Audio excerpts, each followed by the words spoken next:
Good afternoon.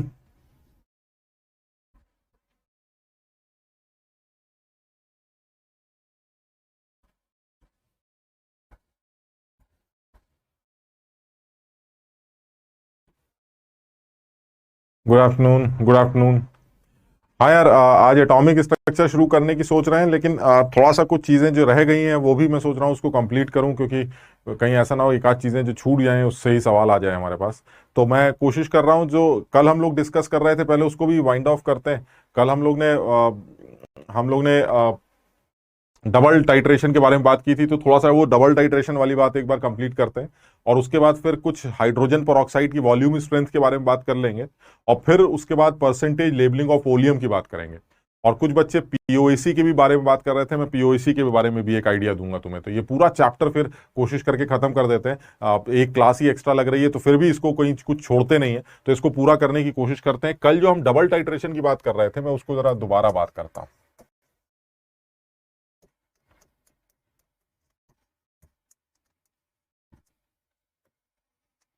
कल बात हुई थी हमारी डबल टाइट्रेशन में करते क्या है। डबल टाइट्रेशन में आप किसी भी एल्कली मिक्सचर का परसेंटेज कॉम्पोजिशन फाइंड आउट करते हैं, पर्पस तो ये होता है, ठीक। लेकिन मैं इसको किसी और तरह से समझने की कोशिश करता हूं क्या। फिर उसके बाद सीधी बात करेंगे कि अगर मान लीजिए मेरे बर्तन में, कल हमने बात की थी कि 1 ग्राम NaOH हो, 1 ग्राम Na2CO3 हो, और 1 ग्राम NaHCO3। तो ये इसमें डबल टाइट्रेशन का क्या रोल। तो ये कहते क्या है कि अगर आप इस एल्कली मिक्सचर का परसेंटेज कॉम्पोजिशन निकालना चाह रहे हैं तो आप क्या करेंगे, तो इसका उल्टा करेंगे। मतलब मैंने तो यहां पर ग्राम्स दे रखे हैं, तो परसेंटेज कॉम्पोजिशन तो तुम्हें पहले से ही पता है। तो मैं उल्टा कर रहा हूं कि परसेंटेज कॉम्पोजिशन यानी इन तीनों का वेट मुझे पता है, तो जो एसिड यूज किया जा रहा है उसका पर्टिकुलर टाइम पर कितना कितना अमाउंट कंज्यूम होगा वो निकाल लेते हैं। फिर मैं उल्टा सीखूंगा। उल्टा क्या सीखूंगा कि एसिड का कंजम्पशन दे रखा हो इंडिकेटर के दौरान, और तब आपको ये निकालना हो कि कितना NaOH और कितना Na2CO3 और कितना NaSCO3 प्रेजेंट है। समझ लो, पहले हम सीधी उल्टी बात कर रहे हैं, फिर सीधी बात करेंगे जो पर्पस है इस डबल टाइट्रेशन का। तो मैं पहला क्या कर रहा हूं काम, कि पहला काम कर रहे हैं कि परसेंटेज कॉम्पोजिशन यानी ऑलरेडी इन तीनों के वेट्स हमें पता है। आपको यह निकालना है कि जब आप इस सिस्टम को टाइट्रेट करेंगे HCl के साथ या किसी एसिड के साथ, तो HCl का कितना वॉल्यूम कंज्यूम होगा जब फिनोप्थलीन इंडिकेटर अपना कलर चेंज करेगा, या HCl का कितना वॉल्यूम कंज्यूम होगा जब मिथाइल ऑरेंज अपना कलर चेंज करेगा। हम यहां से बात कर रहे हैं, ठीक।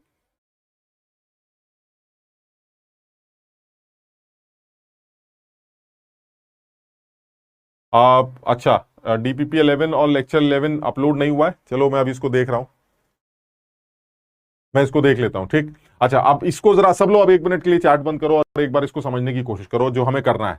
यानी मैं इस सिस्टम को टाइट्रेट करूंगा एसिड के साथ। जब आप इसको एसिड के साथ टाइट्रेट करेंगे तो क्या होगा, ये एसिड ले लेते हैं और मान लीजिए ये एसिड 1 नॉर्मल HCl। अब इसके साथ इसको टाइट्रेट करना है। तो ऑब्वियस है, कल भी हमारी बात हुई कि जब HCl ऊपर से नीचे गिरेगा तो HCl नीचे जाकर बेस से रिएक्ट करने लगेगा। तो सबसे पहले जो HCl की पहली बूंद गिरेगी उसको कौन पकड़ेगा। HCl की पहली बूंद वो बेस पकड़ेगा जो सबसे ज्यादा स्ट्रॉन्ग। सबसे ज्यादा स्ट्रॉन्ग कौन है सर, NaOH है, तो NaOH पकड़ेगा। सही, दूसरी बूंद कौन पकड़ेगा सर, दूसरी बूंद NaOH ही पकड़ेगा। जब तक NaOH है तब तक HCl को पकड़ता रहेगा। अच्छा, मान लीजिए NaOH खत्म हो जाए, आपको कुछ नहीं पता चलेगा। आप तो बस नॉब खोल रहे हैं, बंद कर रहे हैं, खोल रहे हैं, बंद कर रहे हैं, खोल रहे हैं, बंद कर रहे हैं, आपके सामने वो टप टप करके नीचे गिर रहा है और आपको कोई चीज पता नहीं चल रही, ठीक।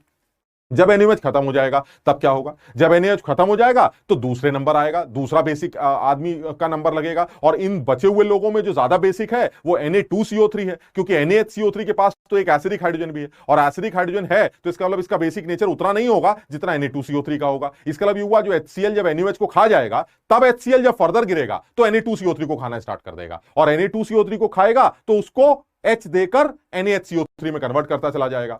अब बर्तन में क्या होगा, अब बर्तन में NaOH खत्म हो चुका है, Na2CO3 भी सारा का सारा NaHCO3 में कन्वर्ट हो चुका है। यानी अब आपके पास बर्तन में NaHCO3 वो वाला भी पड़ा है जो नया बना है Na2CO3 से, और एक वो NaHCO3 भी पड़ा है जो पहले से प्रेजेंट।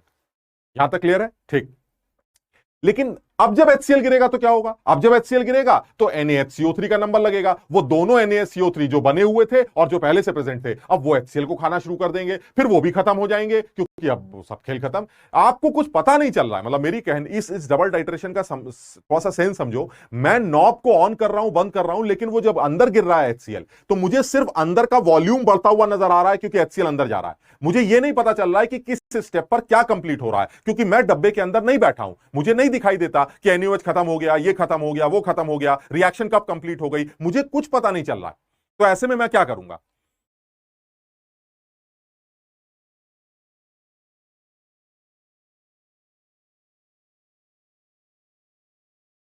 नहीं, क्रैश कैसे समझ में आ रहा है भाई? नहीं, कुछ मिस नहीं हुआ, अभी अभी हमने स्टार्ट किया, ये कल वाली बात को रिपीट कर रहा हूं मैं।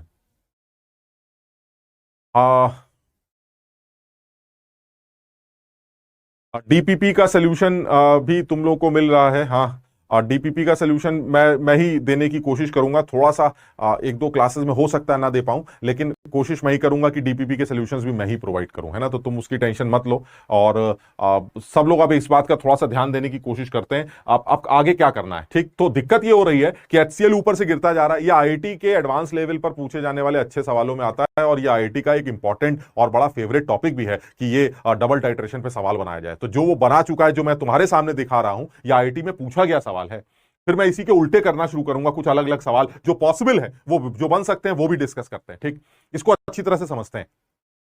तो जब HCl ऊपर से नीचे गिरेगा तो NaOH निपटा। यानी इक्वेशंस का जहां तक सवाल है, कौन कौन सी इक्वेशंस चल रही होंगी? सर एक इक्वेशन तो ये चल रही होगी कि जो HCl है वो सबसे पहले NaOH को खाएगा, कल हम लोग ने बात की थी। और NaOH को जब HCl खाएगा तो NaOH पूरा का पूरा खत्म हो जाएगा, ये बन जाएगा, ठीक? उसके बाद नंबर लगेगा सर NaOH के खत्म होने के बाद जो दूसरा स्ट्रॉन्ग बेस है Na2CO3, वो HCl को खाना शुरू कर देगा, और वो अपने आप NaHCO3 में कन्वर्ट होता चला जाएगा।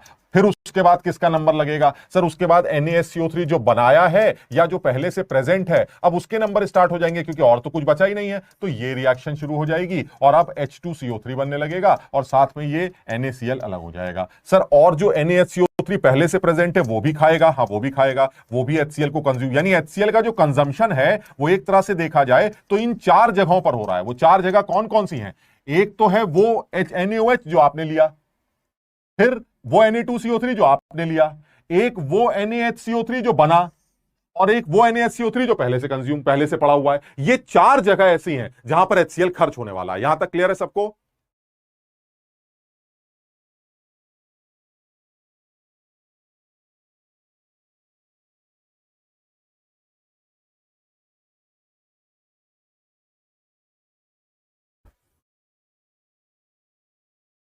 स्क्रीन बार बार रुक जा रहा है।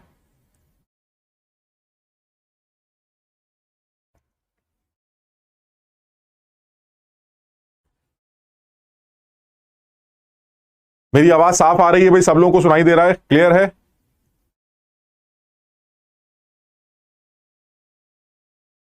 देखो अभी इधर उधर उधर की बातें मत करो यार कि ये चाहिए वो चाहिए। अभी पहले थोड़ा सा पढ़ते हैं, फिर बीच में बात कर लेंगे। एक बार शुरू करने दो, बार बार वो ब्रेक कर दे रहे हो। हाँ क्लियर है, ठीक है। जिसको नहीं आ रहा है, जिसका प्रॉब्लम हो रही है, वो एक बार दोबारा से ज्वाइन करे। हाँ सब लोगों को समझ में आ रहा है, ठीक है। तो अब इसको जरा सब लोग समझने की कोशिश करो। मैं इसको इसलिए बार बार समझाने की कोशिश कर रहा हूं कि अब जो HCl गिर रहा है वो इस तरह से खर्च हो रहा है, ठीक। लेकिन आप ये बताइए, आपको क्या पता चल रहा है? मुझे कुछ नहीं पता चल रहा है सर, क्योंकि HCl नीचे गिरता जा रहा है, अंदर कुछ कुछ हो रहा है। मैं बाहर बैठा हुआ हूं मस्त कुर्सी पे ऊपर, मुझे कुछ समझ में नहीं आ रहा है। मैं तो बस नॉब खोल के बैठ गया ऐसे, HCl टप टप टप टप चालू। लेकिन अब करना क्या है? किसी ने जब ये पूछा कि आप देखिए तो क्या क्या हो रहा है, तो मैं तो अंदर जा नहीं सकता, तो मैंने इसके अंदर अपना एक इंडिकेटर बैठा लिया, ठीक। जब इंडिकेटर बैठाया तो क्या हुआ? जब आपने इंडिकेटर बैठाया तो क्या पता चला? वो इंडिकेटर, इंडिकेटर किसे कहते हैं? इंडिकेटर मेरा अपना आदमी होता है। मुझे उस इंडिकेटर के बारे में पहले से सब कुछ पता होता है। इंडिकेटर एक ऐसी चीज है जो पर्टिकुलर मोमेंट पर सिस्टम की सोल्यूशन की पीएच को देखकर अपना कलर चेंज कर देता है। वो अपने सोल्यूशन की पीएच को ऑब्जर्व करता है और अपना कलर चेंज कर देता है। किसी पर्टिकुलर पीएच रेंज में इंडिकेटर अपना कलर चेंज करता है, ठीक। फिनोप्थलीन इंडिकेटर एक ऐसा इंडिकेटर है जो कि वीकली बेसिक एनवायरनमेंट में कलर चेंज करता है। ये बात मुझे पहले से पता है कि जैसे ही फिनोप्थलीन को ऐसा लगा कि भाई मैं बैठा हुआ हूं और मुझे ऊपर चारों तरफ का जो एनवायरनमेंट है वो वीकली बेसिक दिख रहा है, तो बस वो फटाक से अपना कलर चेंज कर देगा। और जैसे ही वो कलर चेंज करेगा मुझे कुछ पता चल जाएगा, क्योंकि मैं अंदर बैठ नहीं सकता तो मुझे कुछ नहीं पता चलता। तो मैंने अपना आदमी एक इंडिकेटर अंदर बैठा दिया कि भाई तू जब चिल्लाएगा तो मैं नॉब बंद कर दूंगा HCl की, जब तू चिल्लाएगा तो मैं नॉब बंद करूंगा। और क्योंकि मुझे पता है कि तू कब चिल्लाता है तो मुझे यह पता चल जाएगा कि बर्तन में क्या क्या हो रहा है। यहां तक सबको समझ में आ रहा है? ठीक, तो अब होगा क्या?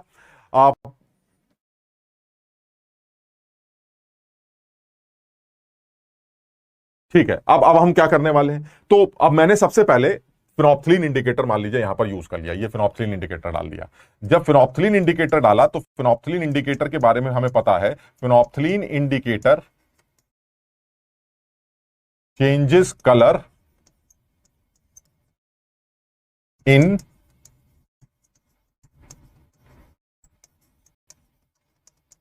Weekly basic environment,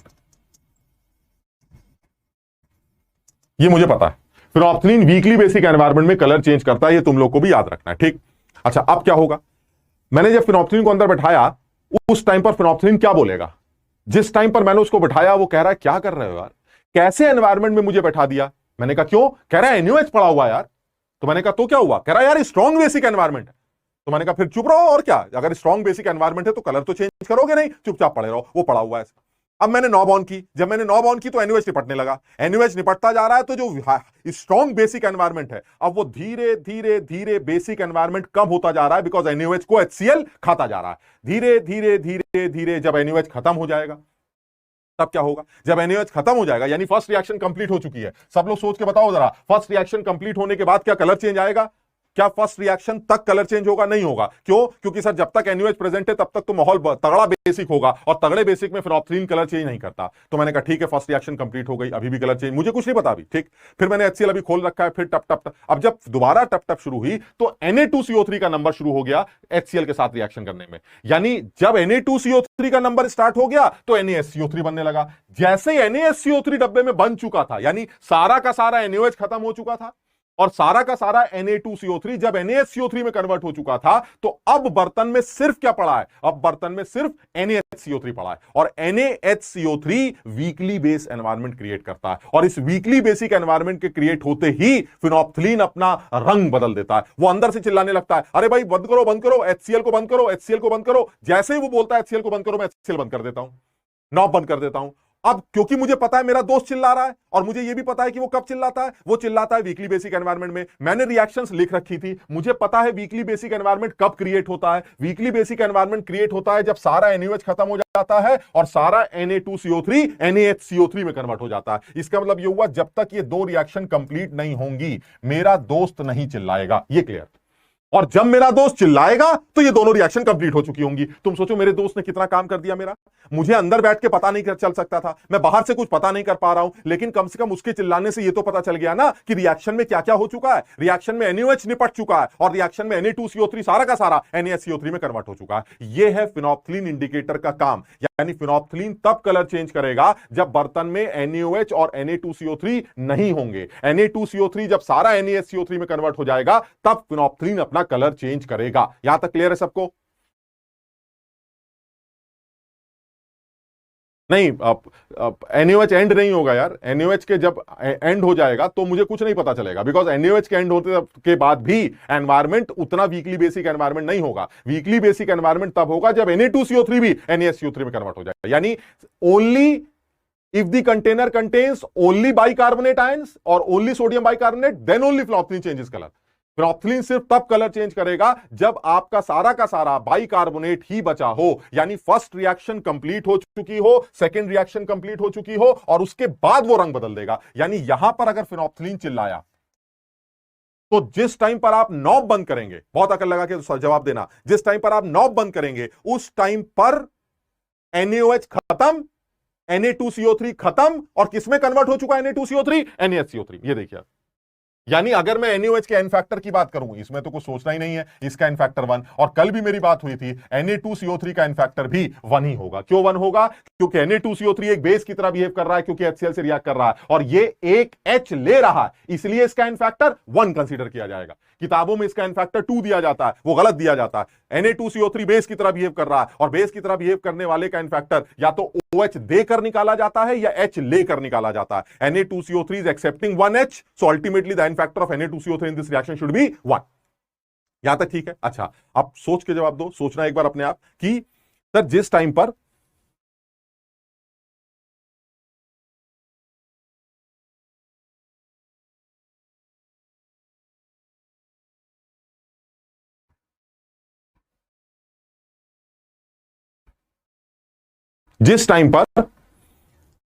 phenolphthalein colour change करेगा उस टाइम पर मैं नॉब बंद कर दूंगा, ठीक है? HCl कुछ गिर चुका होगा नीचे, ये नीचे टपकता जाएगा, तो HCl का कुछ अमाउंट खर्च हो चुका होगा, ये अमाउंट खर्च हो चुका होगा। सर ये अमाउंट कितना खर्च हुआ, ये कैसे निकालेंगे आप? ये IIT में पूछा गया सवाल है कि find out the volume of HCl consumed at the time of colour change bye phenolphthalein indicator. यानी जिस टाइम पर फिनोप्थलीन कलर चेंज करेगा उस टाइम पर HCl कितना खर्च होगा। तुम सब लोग इस बात को मानते होगे कि फिनोप्थलीन के टाइम पर, मैं यहां पर फिनोप्थलीन की बात कर रहा हूं, फिनोप्थलीन के टाइम पर मिली इक्विवेलेंट्स ऑफ HCl कंज्यूम क्या क्या होगा कि HCl कहां कहां खर्च होगा जब फिनोप्थलीन कलर चेंज करेगा? एक तो सर वो NaOH को साथ रिएक्ट कर रहा है और एक वो Na2CO3 के साथ रिएक्ट कर रहा है, यानी milli equivalents of HCl consume will be equal to the milli equivalents of NaOH। वही law of equivalence, milli equivalents of NaOH plus milli equivalents of Na2CO3। लेकिन Na2CO3 का इनफैक्टर क्या है भाई? 1 है, ये ध्यान रखना। अच्छा ठीक है सर, अब बताइए इक्वेशन क्या बनाएंगे? अब आप HCl के जरा मिली इक्विवेलेंट्स बताइए। बताओ, अगर HCl का वॉल्यूम मैं मान लूं V1 और इसका नॉर्मेलिटी N है, तो इसके मिली इक्विवेलेंट्स कितने होंगे? N1V1। इसका मतलब इसके मिली इक्विवेलेंट्स होंगे 1 इंटू V1, नॉर्मेलिटी N1 जो भी सवाल में दे रखी है 1, ठीक? This is equal to milli equivalents of NaOH। क्या मुझे NaOH के मिली इक्विवेलेंट्स निकालने आते हैं? अगर NaOH का वेट दे रखा हो तो क्या मैं इसके मोल्स निकाल सकता हूं? हां सर।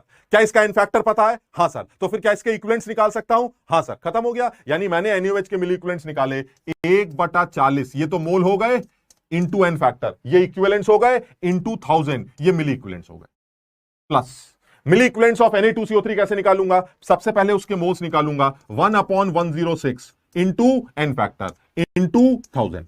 तुम देख पा रहे हो तुम्हारे पास एक इक्वेशन है जो V1 सॉल्व करके दे देगी।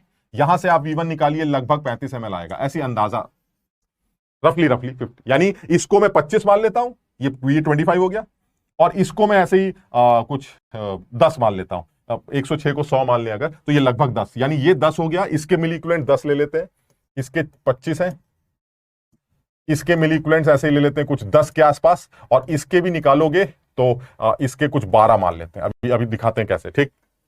अच्छा, यानी जिस टाइम पर फिनोप्थलीन अपना कलर चेंज करेगा उस टाइम पर NaOH खत्म हो चुका होगा, यानी HCl का जो भी कंजम्पशन है वो NaOH के साथ रिएक्ट करने में और Na2CO3 को NaHCO3 में भेजने में खर्च हो रहा। इसका मतलब ये हुआ लॉ ऑफ इक्विवेलेंस के अकॉर्डिंगली कौन किससे भिड़ रहा है? HCl भिड़ रहा है इन दोनों के साथ, यानी HCl के मिली इक्विवेलेंट्स को इन दोनों के मिली इक्विवेलेंट्स के साथ जोड़ना पड़ेगा, और यह हमारी इक्वेशन बन जाएगी। इससे V1 सॉल्व हो जाएगा। ये हमारा IIT का सवाल था जिसका पहला पार्ट था कि जब फिनोप्थलीन चिल्लाएगा तो HCl का कितना वॉल्यूम नीचे गिर चुका होगा? Answer is 35 ml। अच्छा, अब दूसरे पार्ट पे आते हैं। वो कह रहा भाई अब फिनोप्थलीन को भूल जाओ, अपने दूसरे साथी को इसके अंदर बैठाओ। तो मैंने कहा मेरा दूसरा साथी कौन है सर? वो कह रहा है दूसरा साथी आपका मिथाइल ऑरेंज। तो मैंने कहा मिथाइल ऑरेंज क्या करता है? अब मिथाइल ऑरेंज पे आते हैं। अब मैं इस बात को दोबारा लिखता हूं, ठीक? सब लोगों को यहां तक समझ में आया? क्लियर है? 100 कहां से आया? 100 क्या है? नहीं, मैं 106 को 100 अज्यूम कर रहा हूं, सर कैलकुलेशन को अवॉइड करने के लिए। ये 100 हो जाएगा और ये 1000 नहीं, ये 100 नहीं होगा, 100 होगा भाई, क्योंकि मिली इक्विवेलेंट्स बनाने ना, तो इक्विवेलेंट्स को मिली इक्विवेलेंट्स में कन्वर्ट करने के लिए 1000 से मल्टीप्लाई कर दिया, तो यह लगभग आपका 35 आ जाएगा। ठीक है। अच्छा, अब क्या करें? सर कह रहे हैं चलिए ठीक है सर, फिनोप्थलीन के टाइम पर HCl कितना खर्च होगा ये पता चल गया। अब आप ये बताइए अगर आपके पास मिथाइल ऑरेंज होता तो क्या करते? तो मैंने कहा देखिए अब मिथाइल ऑरेंज लेके आते हैं, फिर से ये बर्तन बनाते हैं, इस बर्तन में फिर से यही हरकत करते हैं और इक्वेशंस लिखते हैं। इक्वेशन क्या है? सबसे पहले NaOH निपटेगा, HCl उसको खाएगा, फिर आपका Na2CO3 का नंबर लगेगा, HCl उसको खा के NaHCO3 में कन्वर्ट करेगा, फिर आपका NaHCO3 जो बना है या जो पहले से प्रेजेंट है उसका नंबर स्टार्ट हो जाएगा, वो भी खत्म होता चला जाएगा। उसके बाद जो पहले से प्रेजेंट NaSCO3 है वो भी HCl से रिएक्ट करेगा, वो भी खत्म होता चला जाएगा और अल्टीमेटली ये रिएक्शन यहां जाके रुक जाएगी। लेकिन आपको कुछ नहीं पता चलेगा, आप तो नॉब खोल के बैठे, वो तो टप टप करता रहेगा। अच्छा, अब वो क्या कह रहा है? कह रहा है अगर बर्तन में मिथाइल ऑरेंज होता तो क्या होता? मैंने कहा अगर मेरे बर्तन में मिथाइल ऑरेंज पड़ा होता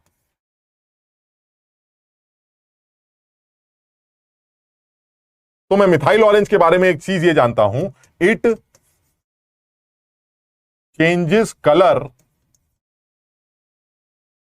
if the environment is weakly acidic. यानी जब एनवायरमेंट वीकली एसिडिक होता है तब ये कलर चेंज करता है। अच्छा, अब एक काम करते हैं, बर्तन में इसको भरो, मिथाइल ऑरेंज को, अपने आदमी को और बैठा दो। क्या कहेगा? कहेगा अरे भैया NaOH पड़ा हुआ है, बिल्कुल चुप, सन्नाटे में, कोई कलर चेंज नहीं। मैं कहूंगा अच्छा ठीक, HCl गिराता हूं, HCl गिरता जा रहा है, गिरता जा रहा है, NaOH खत्म। क्या कलर चेंज करेगा? ना। कहेगा, क्या बोलेगा? अरे सर अभी भी Na2CO3 पड़ा है, काहेगा कलर चेंज, ये भी तो है, बेसिक एनवायरमेंट है, मैं नहीं करता कलर चेंज। Na2CO3 भी खत्म हो गया। अब बर्तन में कौन पड़ा है? सर सोडियम बाइकार्बोनेट पड़ा है, ये तो वीकली बेसिक एनवायरमेंट है, मैं नहीं करता कलर चेंज, क्योंकि मैं कलर चेंज तब करूंगा जब एनवायरमेंट वीकली एसिडिक होगा। यानी अभी भी वो चुप, फिर वो सोडियम बाइकार्बोनेट भी कन्वर्ट होने लगेगा H2CO3 में। लेकिन क्योंकि अभी भी सोडियम बाइकार्बोनेट पहले से पड़ा हुआ है, उसको भी H2CO3 में जब कन्वर्ट कर दिया जाएगा तब माहौल किस चीज का बनेगा? अब बर्तन में सिर्फ कौन बचा? H2CO3। And H2CO3 is carbonic acid which is a weak acid. यानी जो हमारा मिथाइल ऑरेंज है वो चुपचाप बैठा रहेगा और देखता रहेगा कि क्या चल रहा है। NaOH खत्म हो गया, होने दो होने दो। Na2CO3 खत्म हो गया, होने दो होने दो। सोडियम बाइकार्बोनेट H2CO3 में कन्वर्ट हुआ, इसको भी होने दो। और जैसे ही दूसरा सोडियम का बाइकार्बोनेट H2CO3 में कन्वर्ट हुआ, वो फटाक से अपना कलर चेंज कर देगा। क्यों? क्योंकि उसको पता चल जाएगा कि अब बर्तन में सिर्फ क्या प्रेजेंट है? H2CO3। और H2CO3 एक वीकली एसिडिक एनवायरमेंट है और वीकली एसिडिक एनवायरमेंट में ये फटाक से अपना कलर चेंज कर देता है। क्या पता चला कि जिस टाइम पर तुम्हारा ये दोस्त चिल्लाता है उस टाइम पर बर्तन में क्या क्या रिएक्शंस हो चुकी होती हैं? पहली रिएक्शन कन्वर्ट हो चुकी, दूसरी खत्म हो चुकी होती, तीसरी भी खत्म हो चुकी होती और चौथी भी खत्म हो चुकी होती। सब लोगों को यहां तक क्लियर है? इसमें भाई देखो, ऐसा जैसे जैसे बताया जा रहा है, ये उल्टे सीधे बिल्कुल सवाल मत करो, जैसे जैसे बताया जा रहा है वो समझो। ये मुश्किल टॉपिक है, ये बच्चों के समझ में नहीं आता, ये इंडिकेटर वाला कॉन्सेप्ट, तो वो सवाल ही छोड़ के चले आते हैं। इसको समझो, जैसे जैसे बताया जा रहा है बिल्कुल वैसे समझते हैं। फिनोप्थलीन कलर तब चेंज करेगा जब बर्तन में सिर्फ सोडियम बाइकार्बोनेट होगा, बस। मिथाइल ऑरेंज कलर तब चेंज करेगा जब बर्तन में सिर्फ कार्बोनिक एसिड होगा, बिकॉज वीकली एसिडिक एनवायरमेंट में ही वो कलर चेंज करता है। अच्छा, अब ये बताओ, जब तुम्हारा ये दोस्त कलर चेंज करेगा मिथाइल ऑरेंज, तो HCl कितना खर्च होगा? अब कैसे निकालें? अब ये बताओ, HCl के मिली इक्विवेलेंट्स अब खर्च किसके साथ रिएक्शन करने में हो रहा है? क्या HCl NaOH के साथ रिएक्ट कर रहा होगा? हाँ कर रहा होगा। क्या सेकंड रिएक्शन होगी? होगी। थर्ड भी पूरी होगी? थर्ड भी पूरी होगी। क्या फोर्थ भी पूरी होगी? हाँ फोर्थ भी पूरी होगी। अब बताइए कैसे निकालेंगे? चलिए करते हैं। मिली इक्विवेलेंट्स ऑफ HCl कंज्यूम्ड, कब? जब आप मिथाइल ऑरेंज की बात कर रहे हैं। यानी जिस टाइम पर आप मिथाइल ऑरेंज की बात कर रहे हैं उस टाइम पर HCl का कंजम्पशन कहां कहां हो रहा है? बताइए जरा। जो भी HCl कंज्यूम हुआ वो HCl NaOH को निपटाएगा, यानी NaOH के मिली इक्विवेलेंट्स भी चाहिए आपको, प्लस वो मिली इक्विवेलेंट्स चाहिए Na2CO3 को, क्योंकि Na2CO3 को भी निपटाएगा, बिकॉज मेरी सेकेंड इक्वेशन भी कंप्लीट होगी with respect to n factor 1। मेरी थर्ड इक्वेशन भी कंप्लीट होगी, milli equivalents of sodium bicarbonate, कौन से? जो हमारे, कोई भी ले लेते हैं, फॉर्म्ड, जो हमारे बने थे, plus milli equivalents of sodium bicarbonate, कौन से? जो पहले से प्रेजेंट थे। ये चारों लोग मिलकर HCl के साथ रिएक्ट कर रहे होंगे। सब लोगों को यहां तक क्लियर है? शाबाश, सब लोगों को यहां तक क्लियर है? अंकित बिल्कुल सही, रुचिका सही कह रहे हो एकदम।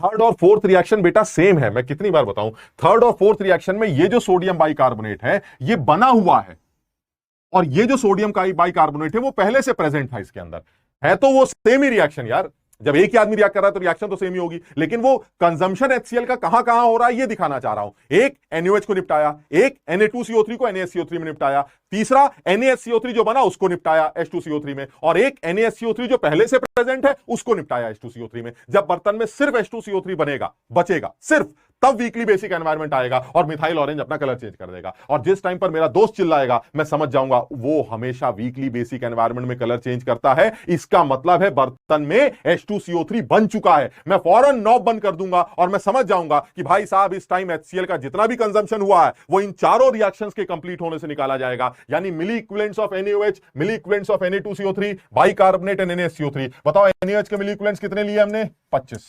Na2CO3 के कितने लिए? 12।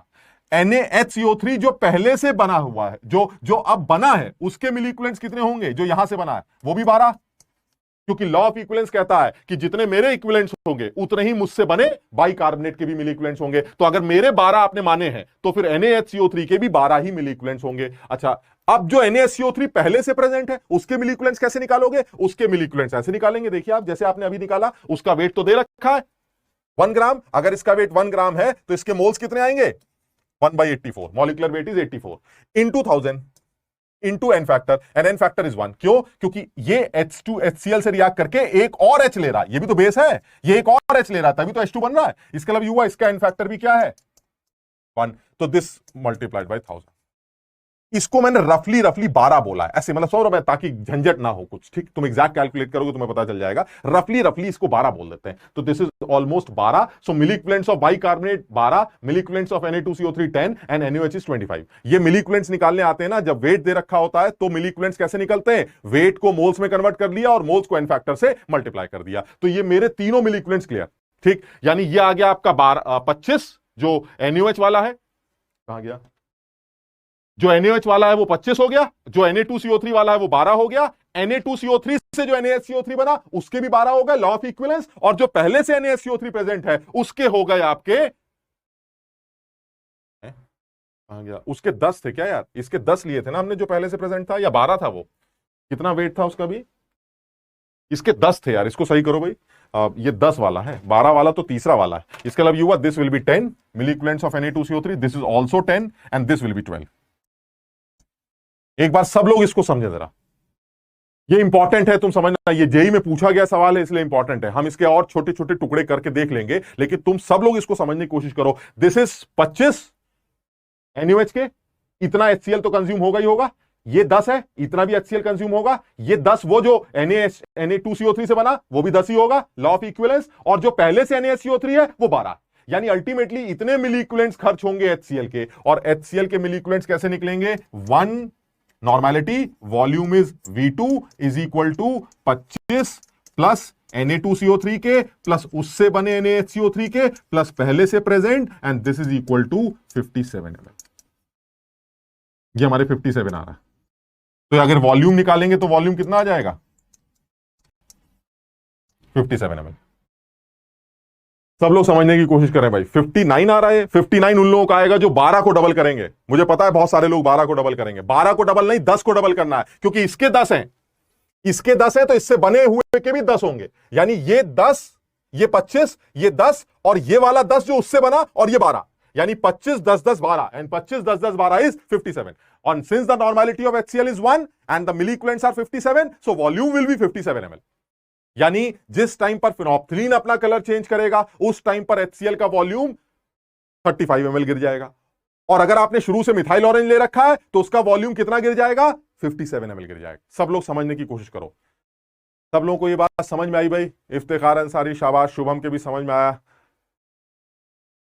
थर्ड वाला 10 कैसे हुआ? थर्ड वाला 10 ऐसे हुआ दोस्त, क्योंकि तुम देखो लॉ ऑफ इक्विवेलेंस क्या बताया गया था। लॉ ऑफ इक्विवेलेंस कि जितने मेरे इक्विवेलेंट्स होते हैं उतने ही मुझसे बने NaHCO3 के भी इक्विवेलेंट्स होंगे। This is law of equivalence. इसके अलावा हुआ अगर मेरे 10 हैं तो NaHCO3 जो मुझसे बन रहा है उसके भी तो 10 ही होंगे ना, यानी इसके 10 है। और ये वो NaHCO3 है जो पहले से प्रेजेंट है, और पहले से प्रेजेंट वाले के तुमने अभी निकाले थे 12 1/84 करके, यानी इसका 25, इसका 10 और इससे बना NaHCO3 भी 10, लॉ ऑफ इक्विवेलेंस, और इसके 12, 25 10 10 12, यानी total milli equivalents consumed of HCl they will be 57, and since the normality is 1, equivalents are 57, so volume will be 57 ml। सब लोगों को ये समझ में आया? हाँ, शाबाश ध्रुव।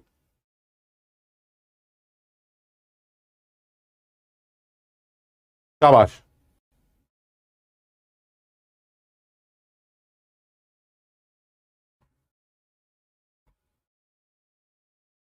मिली इक्विवेलेंट्स में क्या बताना है? मिली इक्विवेलेंट्स, अरे भाई एचसीएल की नॉर्मेलिटी दे रखी है और उसका वॉल्यूम वी है, तो normality into volume milli equivalents हो गए। नॉर्मेलिटी इंटू वॉल्यूम, ये milli equivalents, they are the milli equivalents of HCl and they must be equal to the milli equivalents of जिससे वो रिएक्ट कर रहा है। रिएक्ट किससे कर रहा है? चारों से कर रहा है, तो चारों के मिली इक्विवेलेंट जोड़ दो, एचसीएल से इक्वेट कर दो, बस चारों के मिली इक्विवेलेंट्स में पता होने चाहिए, रफली रफली 25, 10 10 12, खत्म। तीसरा सवाल क्या पूछा था आईआईटी में, इसी के ऊपर थर्ड पार्ट क्या था? थर्ड पार्ट ये था कि अब इसका आंसर सब लोग एक बार देंगे भाई, मैं पूछने जा रहा हूं, सब लोग इसका आंसर देने की कोशिश करेंगे। फिनोप्थलीन अपना कलर चेंज कर चुका है, ठीक, अब मैंने इसके अंदर मिथाइल ऑरेंज डाला है, अब बताइए एचसीएल फर्दर कितना ड्रॉप कर जाएगा? बड़ा आसान सवाल है। जब फिनोप्थलीन अपना कलर चेंज कर चुका होगा तो एचसीएल कितना गिर चुका होगा? 35 ml। शुरू से लेकर आखिर तक कितना एचसीएल गिरा? 57 ml। तो 35 के बाद कितना जो बचा? 22 ml। तो इसका मतलब 22 ml, या तो ऐसे बोल दो और नहीं तो ऐसे कर लेते हैं। जब फिनोप्थलीन अपना कलर चेंज कर लेगा तो बताओ कौन कौन सी इक्वेशन कंप्लीट हो जाएंगी? सब लोग समझते हैं इस बात को, ये दोनों इक्वेशन कंप्लीट हो जाएंगी, और जब ये दोनों इक्वेशन कंप्लीट हो जाएंगी तो जो फर्दर वॉल्यूम कंजम्पशन होगा वो किसकी वजह से होगा? इन दोनों की वजह से होगा। इन दोनों में ये कितना है? ये 10 है, वहां से बना है। ये वाला कितना है? ये 12 है। तो 10 और 12, 22 मिली इक्विवेलेंट्स और खर्च होंगे। नॉर्मेलिटी बने एचसीएल की, 22 मिली इक्विवेलेंट्स और खर्च करने, इसका मतलब 22 मिलीलीटर और गिरेगा। पहले भी तो 22 ही आ रहा था, पहले 35 और 57 माइनस कर दो, 22 आ गया। और नहीं तो आप दोनों को ऐड करके जैसे करते हो वैसे कर लो। यानी आईआईटी में जो पहला पार्ट पूछा गया था वो था कि फिनोप्थलीन जब कलर चेंज करेगा तब एचसीएल का वॉल्यूम कंजम्पशन क्या होगा, अगर मिथाइल ऑरेंज लिया गया होता तब उसका वॉल्यूम कंजम्पशन कितना होता, और तीसरा पार्ट था फिनोप्थलीन के बाद अगर मिथाइल ऑरेंज डाला जाए तो फर्दर वॉल्यूम कंजम्पशन कितना होगा। तो आप या तो दोनों को माइनस करके निकाल लीजिए, और नहीं तो आपको पता ही है फिनोप्थलीन के टाइम तक ये दोनों निपट चुके होंगे, बचे हुए दोनों रिएक्शंस में एचसीएल का कंजम्पशन होगा। इस जगह पर एचसीएल 10 खर्च हो जाएगा और इस जगह पर 12 मिली इक्विवेलेंट्स खर्च हो जाएगा, तो टोटल एचसीएल 22 मिली इक्विवेलेंट्स खर्च हो जाएगा। नॉर्मेलिटी 1 है तो इसलिए उसका वॉल्यूम 22 ml आ जाएगा। सब लोग बताएं कि ये पॉइंट क्लियर है?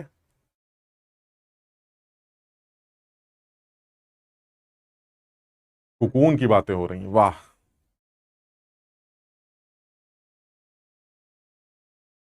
बहुत बढ़िया। 35, 57, 22, बिल्कुल सही। अच्छा, ये अब देखो, ये सवाल आईआईटी में पूछा गया था, लेकिन ये बैक टाइट्रेशन का ऑब्जेक्टिव पूरा नहीं करता। क्यों नहीं पूरा करता ऑब्जेक्टिव? क्योंकि बैक टाइट्रेशन का ऑब्जेक्टिव था कि आप किसी भी एल्कली मिक्सचर का कॉम्पोजिशन खुद निकालें। यहां पर तो कॉम्पोजिशन 111 ग्राम मैंने ही दे रखा। यानी अगर उसने कॉम्पोजिशन दे दिया तो एचसीएल का वॉल्यूम पूछेगा, और अगर उसने एचसीएल का वॉल्यूम दे दिया तो आपसे कॉम्पोजिशन पूछेगा। अब मैं आता हूं असली पर्पस जो इस बैक टाइट्रेशन का है वो क्या है। सेम सवाल अब उल्टा करते हैं, ठीक? कैसे करेंगे उल्टा?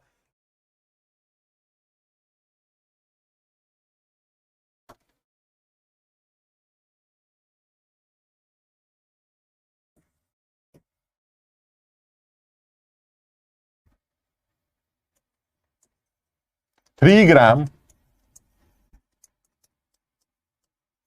of a mixture of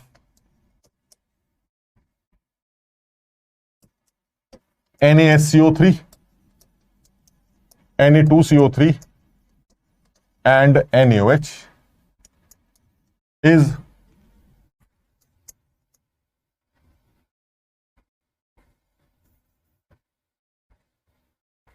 titrated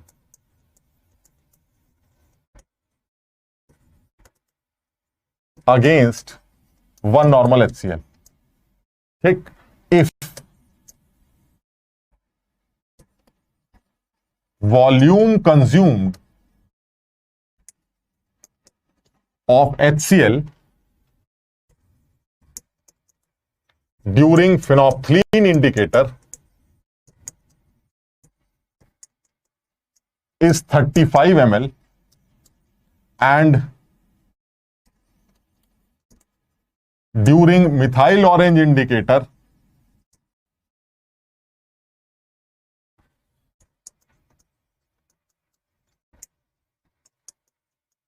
is 57 ml, then find out the percentage composition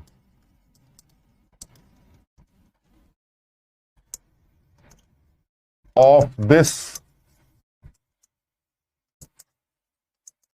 alkali mixture.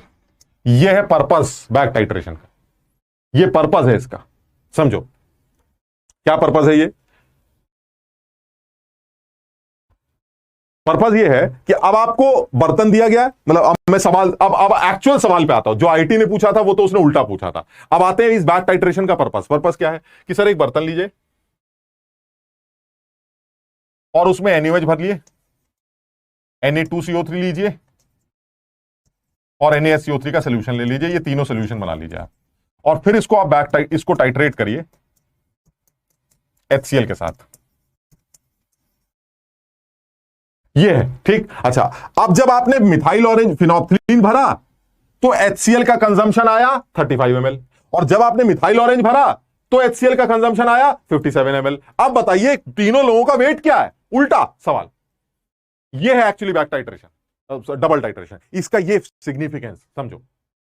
कैसे करेंगे सर? बिल्कुल वैसे ही करेंगे सर, करना तो कुछ इसमें है ही नहीं। कैसे करना है सर? NaOH का वेट क्योंकि आप पता नहीं है तो X मान लीजिए, Na2CO3 का वेट Y मान लीजिए, और NaHCO3 जो प्रेजेंट है वो 3 - X + Y हो जाएगा। ये तीनों लोगों के वेट आ गए, X ग्राम, Y ग्राम और दिस मच ग्राम। अब आपको X और Y की वैल्यू निकालनी आ जाएगा आंसर। लेकिन कॉन्सेप्ट तो वही है यार। जब फिनोप्थलीन चिल्लाएगा उस टाइम पर अगर 35 ml का कंजम्पशन हुआ 1 नॉर्मल HCl का, तो इसका मतलब एक HCl के कितने मिलीक्यूलेंट्स कंज्यूम हुए? 35 × 1। और वो मिलीक्यूलेंट्स क्यों कंज्यूम हुए? क्योंकि सर NaOH को भी निपटाना था और Na2CO3 को NaSCO3 में भेजना था। इसका मतलब ये हुआ milliequivalents of HCl consumed they will be equal to the milliequivalents of NaOH plus milliequivalents of Na2CO3 with respect to n factor 1। यहां तक क्लियर है?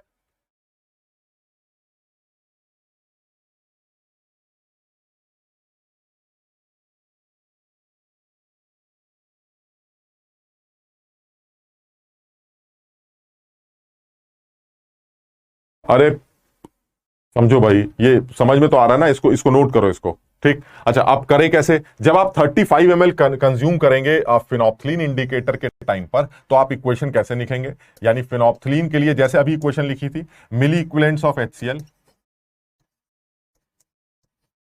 Is equal to milli equivalents of NaOH plus milli equivalents of Na2CO3 with respect to n factor 1। बताइए जरा equation क्या बनेगी? HCl के milli equivalents होंगे 35 × 1, they must be equal to milli equivalents of NaOH। NaOH के milli equivalents कैसे निकालोगे? Weight upon molecular weight into n factor into 1000। भाई जैसे अभी किया था, पहले x की वैल्यू 1 पता थी, तुमने 35 निकाला था। अब 35 पता है, अब तुम्हें x और y निकालने, इक्वेशन बना लेते हैं। Now this is x/40 into this plus दूसरे वाले का वेट y है, y अपॉन 106 इनटू 1 इनटू 1000। ये मेरी पहली इक्वेशन है जो फिनोप्थलीन ने दी है। क्लियर है सबको? ये यहां तक क्लियर है सबको? Na2CO3 का NaHCO3 का वेट एक बार बताइए। NaHCO3 का वेट 84 होता। 3 - X - Y कैसे आया सौरभ बताइए? टोटल वेट 3 ग्राम दे रखा है भाई। अगर एक का X और एक का Y है तो दूसरे वाले तीसरे वाले का वेट कितना होगा? 3 - X + Y। इसमें क्या है? अनीश एटॉमिक स्ट्रक्चर भी स्टार्ट होगा, पहले इसको तो खत्म कर लो। राहुल बिल्कुल सही कह रहा है, 2 लीनियर इक्वेशन मिलेगी।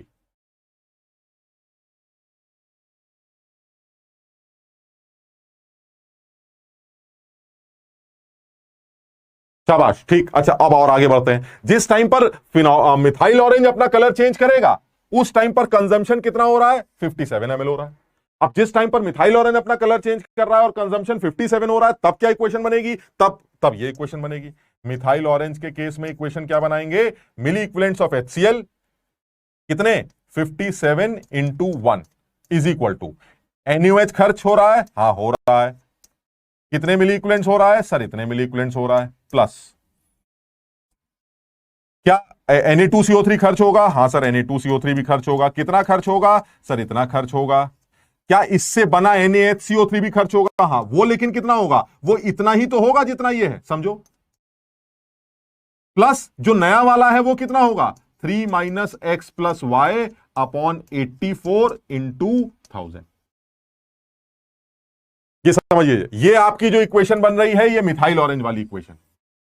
Now you have two equations with two unknowns, आप एक्स और वाई सॉल्व कर सकते हैं। यानी आपको यह पता चल जाएगा कि इस मिक्सचर में एक्स NaOH कितना है और Na2CO3 कितना है और NaHCO3 कितना है। सब लोग इसको समझो जरा, इसको सब लोग ध्यान से देखेंगे भाई, इसमें कंफ्यूजन होता है, कोई कंफ्यूजन इसमें होना नहीं चाहिए।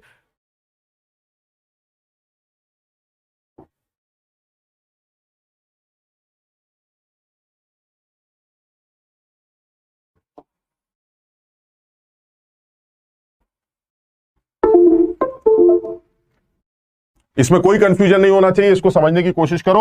आप ध्यान से देखेंगे तो आपको ये समझ में आएगा कि ये जो लिखा है मैंने, ये this is milli equivalents of NaOH, ये लिखे हैं मिली इक्विवेलेंट्स ऑफ Na2CO3, ये लिखे हैं मिली इक्विवेलेंट्स ऑफ NaHCO3 जो बने हैं, और ये लिखे हैं मिली इक्विवेलेंट्स ऑफ NaHCO3 जो पहले से प्रेजेंट है। यही तो अभी किया था, 25 10 10 12, याद आ रहा है?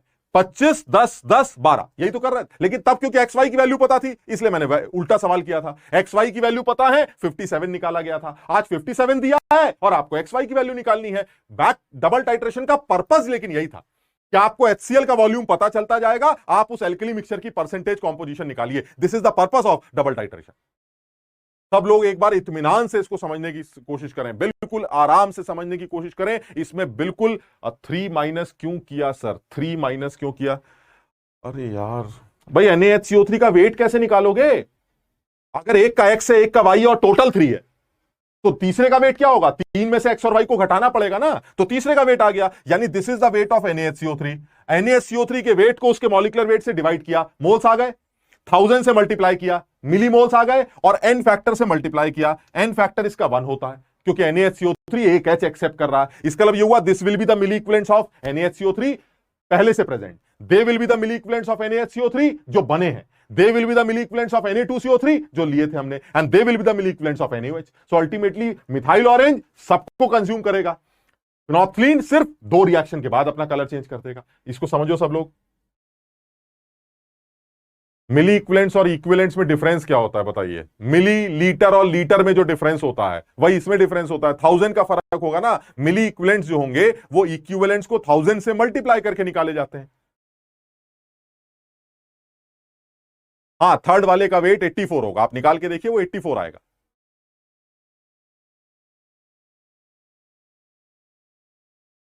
और आप इसको सॉल्व करेंगे तो रफली रफली एक्स और वाई की वैल्यू 1 1 आ जाएगी, क्योंकि आंसर तो आपको पता ही है ना पहले से, वही उसी सवाल को उल्टा कर रहे हैं। तो NaOH का वेट 1 आ जाएगा, Na2CO3 का भी 1 आ जाएगा, और NaHCO3 3 माइनस 1 1 दैट इज 1। यानी तीनों लो का वेट लगभग लगभग।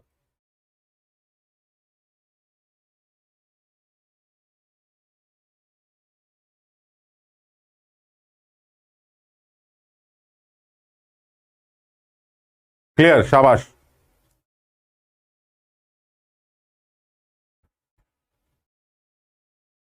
देखो, ये चैप्टर का सबसे मुश्किल वाला पोर्शन, लास्ट पोर्शन डिस्कस कर रहे हैं ना, तो ऑब्वियसली जिन लोगों को समझ में नहीं आ रहा होगा वो थोड़ा सा टफ तो लग ही रहा होगा, लेकिन इसको आप एक बार दोबारा देखेंगे और चीजों को याद करेंगे कि भाई मैंने NaOH के मिली इक्विवेलेंट्स कैसे निकाले, मैंने बाकी लोगों के मिली इक्विवेलेंट्स कैसे निकाले, लॉ ऑफ इक्विवेलेंस का क्या इस्तेमाल है। इंडिकेटर तो सिर्फ ये बता रहा है ना कि रिएक्शन कहां तक हुई, उसके बाद तो लॉ ऑफ इक्विवेलेंस यूज कर रहा हूं कि अगर रिएक्शन यहां तक हुई तो मेरे इक्विवेलेंट्स का सम तुम्हारे बराबर होगा, रिएक्शन यहां तक कंप्लीट हुई तो हमारे इक्विवेलेंट्स का सम तुम्हारे बराबर होगा, फिर तो लॉ ऑफ इक्विवेलेंस ही चल रहा है।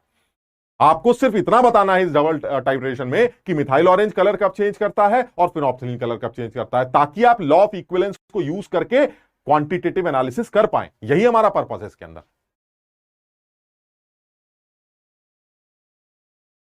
ठीक, अच्छा, अब इसी में ना अब मैं कुछ एक आध सवाल बनाता हूं, ठीक, इसी टाइप के, और हो सकता है इस तरह के सवाल, क्योंकि जेई में ये पूछ चुका है इस तरह का सवाल, तो हमारे सामने ऑब्जेक्टिव सवाल कुछ इस तरह का बन जाए।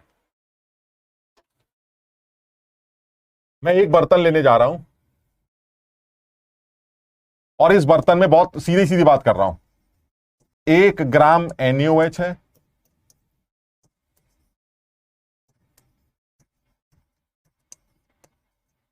और ऊपर से आप इसको टाइट्रेट कर रहे हैं 1 नॉर्मल HCl से।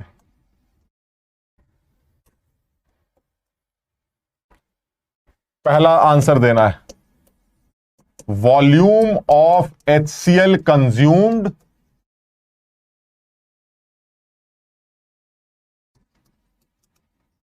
ड्यूरिंग फिनोप्थलीन इंडिकेटर, और दूसरा पार्ट है volume of HCl consumed during methyl orange indicator.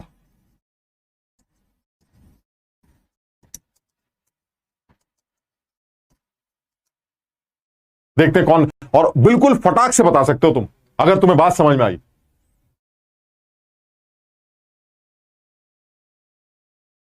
Milli equivalents बेटा, इक्विवेलेंट्स को 1000 से मल्टीप्लाई करके निकाला जाता है। मतलब जैसे मिलीलीटर होता है ना, और लीटर और मिलीलीटर, वैसे मिली इक्विवेलेंट्स बोल देते हैं, क्योंकि कई बार ऐसा होता है वॉल्यूम मिलीलीटर में लिया जाता है। तो मिलीलीटर को जब आप नॉर्मेलिटी से मल्टीप्लाई करते हैं तो इक्विवेलेंट्स की जगह मिली इक्विवेलेंट्स आ जाते हैं, बस इतना फर्क है।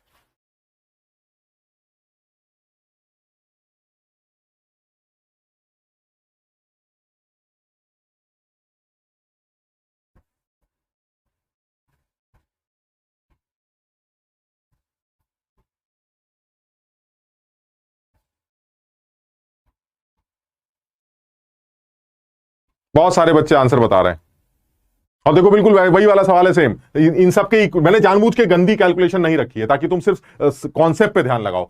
1 ग्राम NaOH के बारे में तो हम जानते ही हैं। 1 ग्राम NaOH के बारे में हम क्या जानते हैं?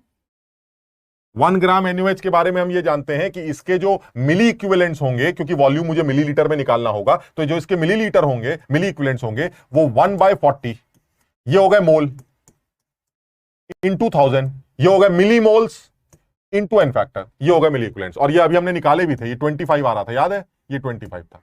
ठीक इसी तरह से तुमने Na2CO3 के भी अभी निकाले थे, 1/106 इंटू 1000 इंटू 1, और इसको तुमने लगभग 10 बोला था, ऐसे रफली 10, यानी इसके 25 मिली इक्विवेलेंट्स दे रखे और इसके 10 मिली इक्विवेलेंट्स दे रखे। अब आपको लॉ ऑफ इक्विवेलेंस लगाना है, बस आपको यह पता करना था कि फिनोप्थलीन चिल्लाता कब है और मिथाइल ऑरेंज कब चिल्लाता है। मैंने पढ़ रखा है, फिनोप्थलीन तब चिल्लाता है जब बर्तन में सारा NaOH खत्म हो जाता है और सारा Na2CO3 NaHCO3 में कन्वर्ट हो जाता है। याद है सबको? अच्छा, अब इसका मतलब यह हुआ, अगर मुझे पहले पार्ट का आंसर निकालना है तो मैं क्या लिखूंगा?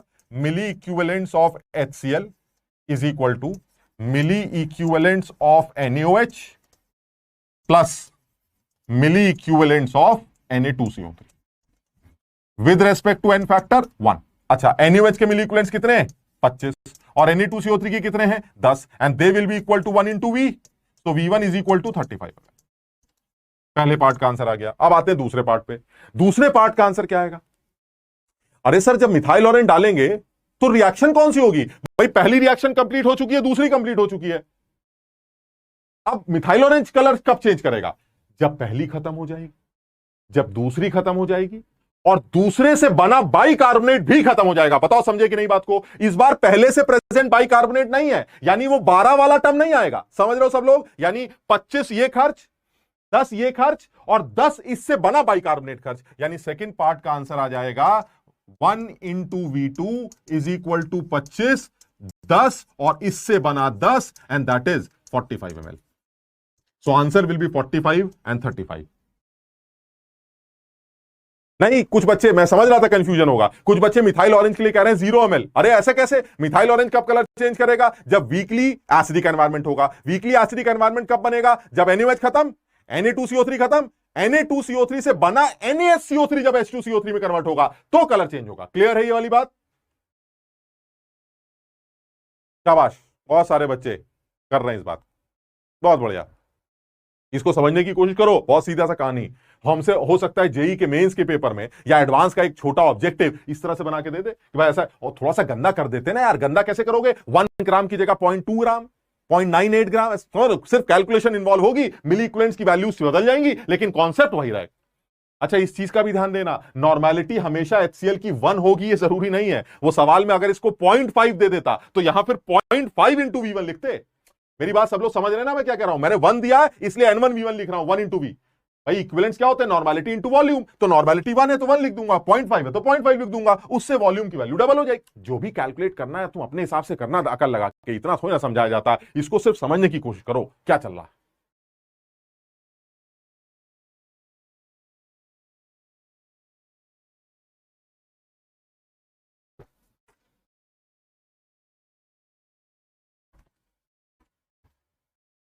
शाबाश। अच्छा, अब एक एक काम और करते हैं, इसी सवाल को एक और तरीके से करते हैं, सेम।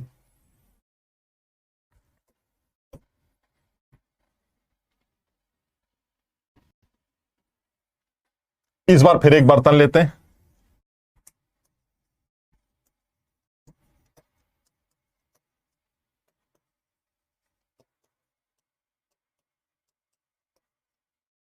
सब कुछ सेम है, वन नॉर्मल HCl ले लेते हैं। पहला पार्ट का आंसर बताना है फिनोप्थलीन की रीडिंग, और दूसरे पार्ट का आंसर बताना है मिथाइल ऑरेंज की रीडिंग। फटाक से बताओ ओरली एकदम, इसके मिलिक्यूलेंट्स कितने? सर 25 ले लेते हैं। इसके कितने? सर रफली रफली 10 ले लेते हैं। नहीं नहीं नहीं, ये क्या NaHCO3 12 ले लेते हैं। भाई ये सब लोगों को समझ में आ रहा है ना 12 कैसे हुए?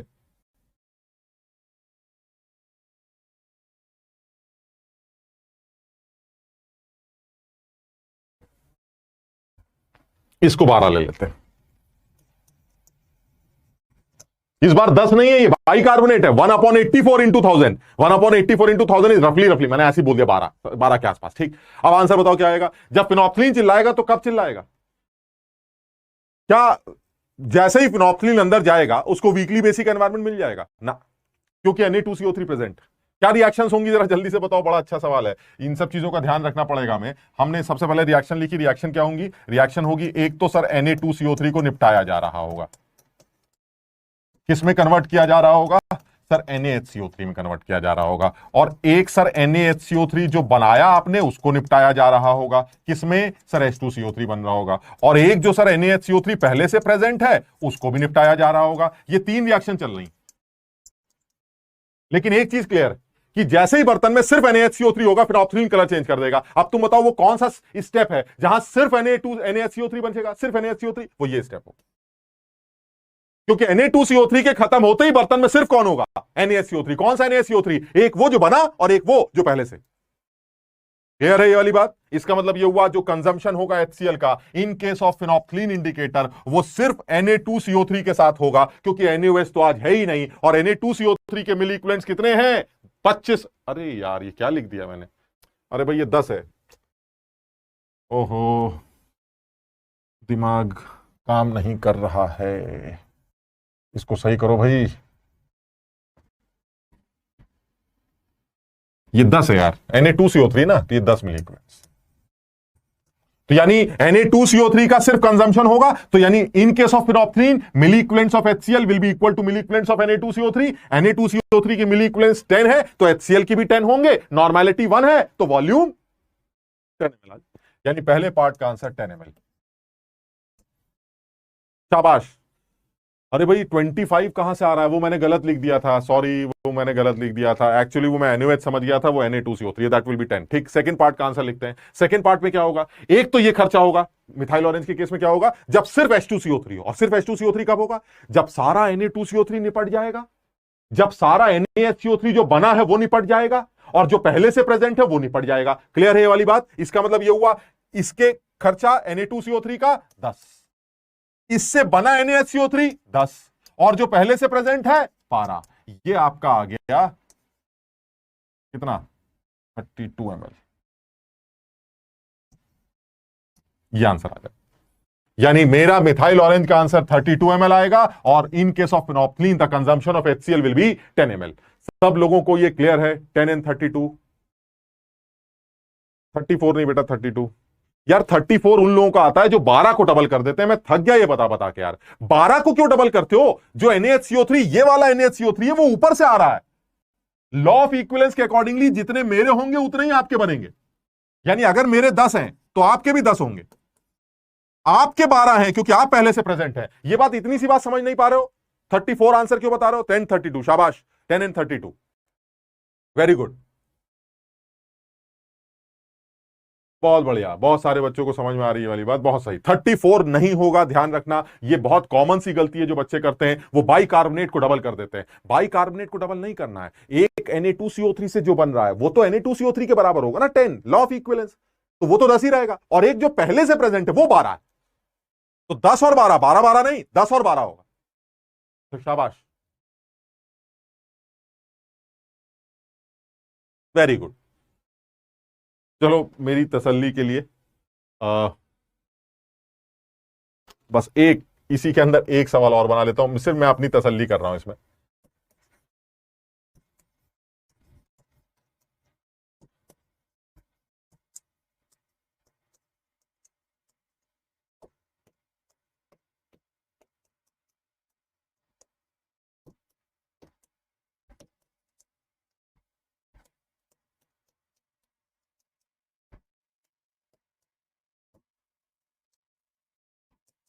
बताओ, ये ध्यान देना, 0.5 नॉर्मल लिया इस बार मैंने, जल्दबाजी में गलती मत करना। मिली इक्विवेलेंट्स तुम्हें सबके पता है, इन दोनों के मिली इक्विवेलेंट्स कितने हैं? इसके तो 25 हो गए, अब तो सही लिख रहा हूं ना? हाँ एनीवे। और इसके ये इसके 12, 1 ग्राम है इसलिए 12 बोल रहा है ना, कुछ और होता तो तुम्हें निकालने पड़ते। ठीक, अब बताओ फिनोल्फथालीन कलर कब चेंज करेगा? क्या करेगा शुरू में ही कर देगा? नहीं, अरे सर ये है, कैसे कर देगा शुरू में? लेकिन इसके निपटते ही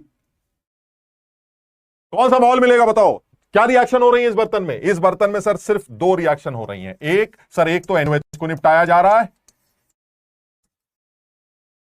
और एक सर बाइकार्बोनेट को निपटाया जा रहा है। तो फिर 2 बाइकार्बोनेट क्यों नहीं है? अरे सर दूसरा कहां से आएगा? इस बार दूसरा वाला बाइकार्बोनेट तो बन ही नहीं रहा है, क्योंकि आपने सोडियम कार्बोनेट लिया ही नहीं है। इसके अलावा हुआ NaOH खत्म हो जाएगा, NaOH के खत्म होते ही रिएक्शन कंप्लीट हो जाएगी इन केस ऑफ फिनोल्फथालीन। क्यों? क्योंकि NaOH के खत्म होते ही डब्बे में सिर्फ क्या बचा होगा? Bicarbonate, and bicarbonate is weakly acidic basic environment, so phenolphthalein colour change कर देगा, खत्म हो गया। यानी milli equivalents of NaOH will be equal to milli equivalents of HCl। यानी NaOH के कितने हैं? 25, तो 25 is equal to 0.5 V1, so V1 is equal to कितना आ जाएगा? 50 है। यानी फर्स्ट पार्ट का आंसर 50 है। इस बार नॉर्मेलिटी 0.5 दे रखी है, ध्यान रखना। मिथाइल ऑरेंज का कलर चेंज कब आएगा? मिथाइल ऑरेंज का कलर चेंज आएगा जब ये भी खत्म हो जाएगा और ये H2CO, यानी अब बर्तन में क्या होगा? सिर्फ H2CO3 है। इसके अलावा इन दोनों के मिली इक्विवेलेंट्स को ऐड कर दो। NaOH के कितने हैं सर? 25 हैं। उसके कितने हैं? 12 हैं। इन दोनों को जोड़ा और 2 से मल्टीप्लाई कर दिया, क्योंकि 0.5 है ना, तो वो डबल हो जाएगा। तो इस बार आंसर जो है ये 74 आ जाएगा। कितना है? 37, 74। सब लोग इसको समझो जरा, शाबाश, बहुत सारे बच्चे सही बता रहे हैं, बहुत बढ़िया। इसको सब लोग एक बार समझ के देखना, बहुत सीधा सा कॉन्सेप्ट।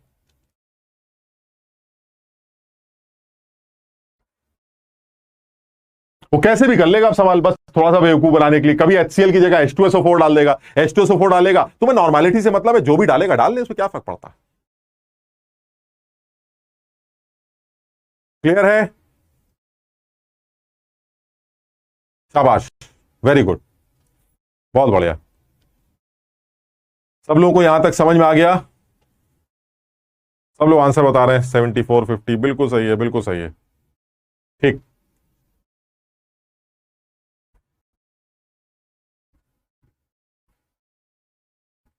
क्लियर, बहुत बढ़िया। 2 से मल्टीप्लाई क्यों किया? 2 से मल्टीप्लाई, अरे यार मैं तो ये सोचता हूं कि तुम लोग बड़े हो गए हो, तो मैं कुछ समझ रहे हो, कलाकारी दिखा देता हूं। 2 से मल्टीप्लाई करने का कोई लॉजिक ही नहीं है, मतलब कैसे लिखूं? चलो तमीज से लिख लेता हूं।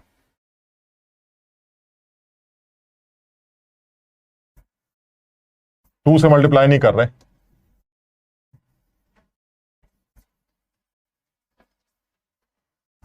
ऐसे कर लेते हैं जैसे ऊपर किया था, है ना? तो कितने मिली इक्विवेलेंट्स हैं हमारे? कितने मिली इक्विवेलेंट्स होंगे? एक तो ये 25 होगा और एक ये 12 होगा, यानी 25 plus 12 is equal to 0.5 V2, तो V2 इज इक्वल टू 74। ऐसे कर लो भाई, जैसे कर रहे हो वैसे कर लो, ऐसे।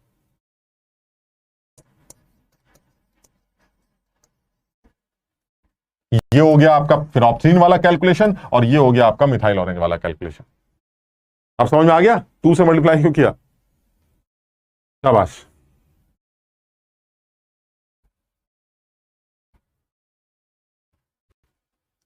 हाँ ये तो सिंपल है अंशुमन, इसमें ज्यादा दिक्कत नहीं।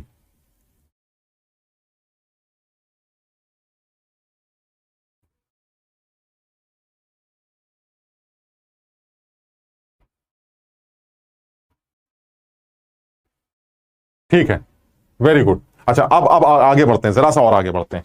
अब यहां पर मैं आता हूं दूसरी बात पे, और दूसरी बात है मेरी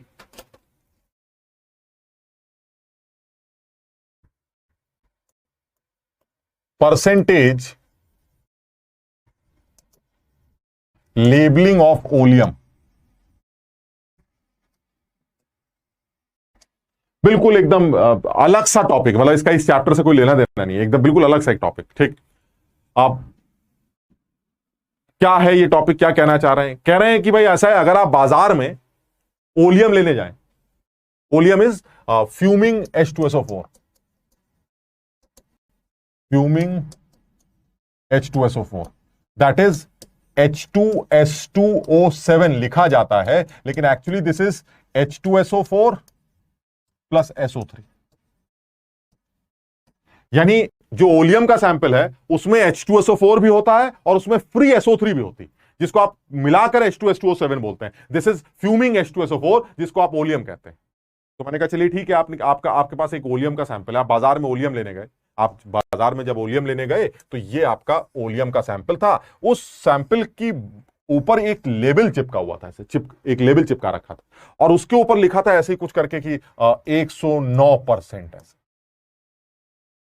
this is 109% oleum sample, and this 109% is known as percentage label. तो मैं यार बड़ा कंफ्यूज हुआ कि मैंने कहा यार ये साला अजीब सा परसेंटेज है, ये 100 के ऊपर 109% लेबलिंग लगा, इसका क्या मतलब होता है सर? जरा इस लेबलिंग का मतलब तो समझाइए। अब देखो एक बार में समझ जाना लेबलिंग का मतलब क्या है। लेबलिंग का मतलब है, अगर आप इस बोरे में से, जिस बोरे में 109% लिखा है, उस बोरे की बात कर रहा हूं, जो भी परसेंटेज लिखी है, ठीक, अगर आप इस बोरे में से 100 ग्राम ओलियम निकालें, इसको सब लोग समझने की कोशिश करना भाई। यानी अगर आपने इस बोरे में से 100 ग्राम ओलियम निकाला, तो डाइल्यूशन के बाद, यानी पानी डालने के बाद जो टोटल H2SO4 बनेगा, मैं अभी बताता हूं इसका मतलब क्या है, वो 109 ग्राम होगा। This is the percentage labelling. तुम अकल मत लगाना, बिल्कुल अकल मत लगाना। मैं ये ओलियम की परसेंटेज लेबलिंग ओरली निकालना अभी बता दूंगा। मैं अभी सिर्फ किताब की बात कर रहा हूं, बिल्कुल सीधे किताब की बात। क्या कि सर मेरे पास एक ओलियम का सैंपल है, मैंने रास्ते चलते देखा तो उसके ऊपर एक लेबल चिपका हुआ था जिसपे 109% लिखा था। सर क्या मतलब होता है इस 109% का? तो इसका 109% का मतलब है कि अगर आप इस बोरे में से 100 ग्राम ओलियम लेकर पानी डालेंगे तो जो टोटल H2SO4 बनेगा वो 109 ग्राम होगा। अगर उसके 109 लिखा है, अगर उसके ऊपर 110 लिखा है तो 110 ग्राम बनेगा, 120 लिखा है तो 120 ग्राम बनेगा। सर ये कहां, ये क्या टोटल है? ये सब क्या बकवास कर रहे हैं? क्या टोटल H2SO4 की बात कर रहे हैं? अकल लगाते हैं जरा। तुम बताओ इस ओलियम के सैंपल में क्या क्या होगा? सर इस ओलियम के सैंपल में एक तो H2SO4 होगा जो पहले से ही होगा, और एक SO3 होगी। सही है। तो अब क्या कर रहे हैं आप? अब आप इसके अंदर पानी डालेंगे। अरे सर जब पानी डालेंगे तो जो SO3 है वो H2O से रिएक्ट करके H2SO4 बना लेगी। यानी जो ये नया H2SO4 बन रहा है टोटल, वो पुराना वाला प्लस नया वाले का सम है। ये है इसका मतलब। यानी अगर आपने इसके अंदर पानी डाला तो जो SO3 होगी वो पानी से रिएक्ट करके H2SO4 बनाएगी। And this is new and this is old. ये पहले से प्रेजेंट, यानी ओलियम में पहले से H2SO4 है और SO3 है। जब आप पानी डालेंगे तो जो SO3 है वो H2O से रिएक्ट करके नया H2SO4 बना लेगी। यानी अब जो टोटल H2SO4 है, कौन सा? नया प्लस पुराना, वो मिला के 109 ग्राम होगा। यानी लेबलिंग का मतलब है H2SO4 old plus H2SO4 new, it is 109 gram. This is percentage labelling of oleum. समझो बात। सब लोगों को ये बात समझ में आई कि ये है हमारी टोटल परसेंटेज लेबलिंग।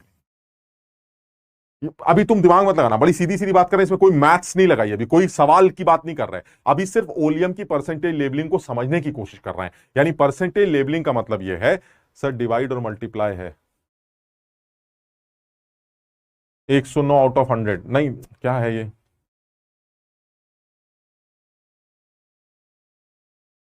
हाँ, अगर आपने लेट ज्वाइन किया है तो आप सीधे सीधे स्ट्रक्चर ऑफ एटम से ज्वाइन कर सकते हैं, क्योंकि इस चैप्टर का स्ट्रक्चर ऑफ एटम से कोई लेना देना नहीं।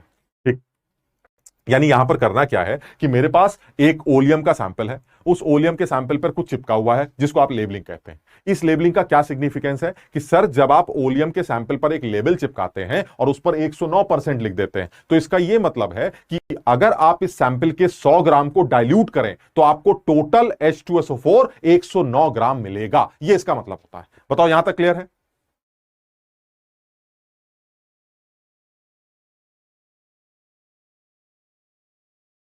ओलियम की मैक्सिमम लिमिट क्या है? अरे रुको, मैक्सिमम लिमिट पहले ओलियम तो समझो, मैक्सिमम लिमिट भी बताते हैं अभी क्या है, वो तुम खुद निकाल लोगे। तुम्हें सिर्फ इतनी सी बात समझ में आए कि एक्चुअली हो क्या रहा है। ठीक, अच्छा अब देखो काम की बात क्या है। ये कैसे निकालेंगे कि अगर ओलियम के सैंपल की लेबलिंग 109% है सपोज, तो इसके अंदर फ्री SO3 कितनी है? ये एक सवाल हो गया, ये जेई में पूछा गया सवाल हो गया कि भाई ये बताइए, find out the free SO3 percentage in this oleum. इस ओलियम में फ्री SO3 की परसेंटेज कितनी है जिसकी परसेंटेज लेबलिंग 109%। अब देखो, मैं पहले किताब का मेथड बताता हूं, फिर मैं अपना ओरल तरीका बता देता हूं। ठीक, क्या किताब का मेथड है?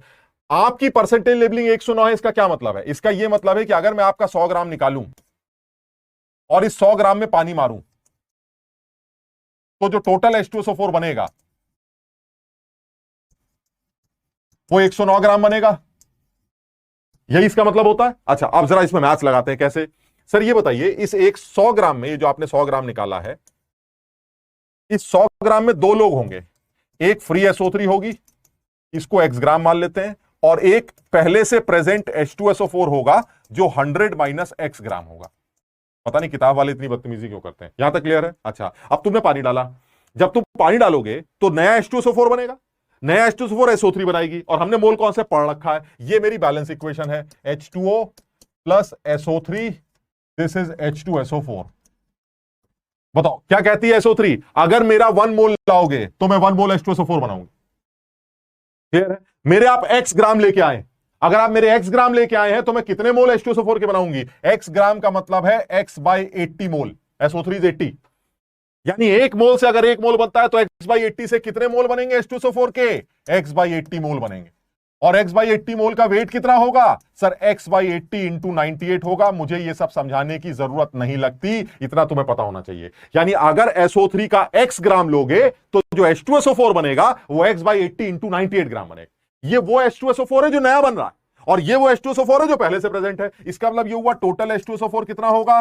टोटल H2SO4 होगा पुराना वाला प्लस नया वाला। और ये टोटल H2SO4 ऑलरेडी सवाल में कितना दे रखा है सर? लेबलिंग आपने 109 दे रखी है। आप इसको 109 से इक्वेट कर दीजिए। क्या अननोन है? x। आप x सॉल्व कर लीजिए सर, 40 ग्राम आ जाएगा।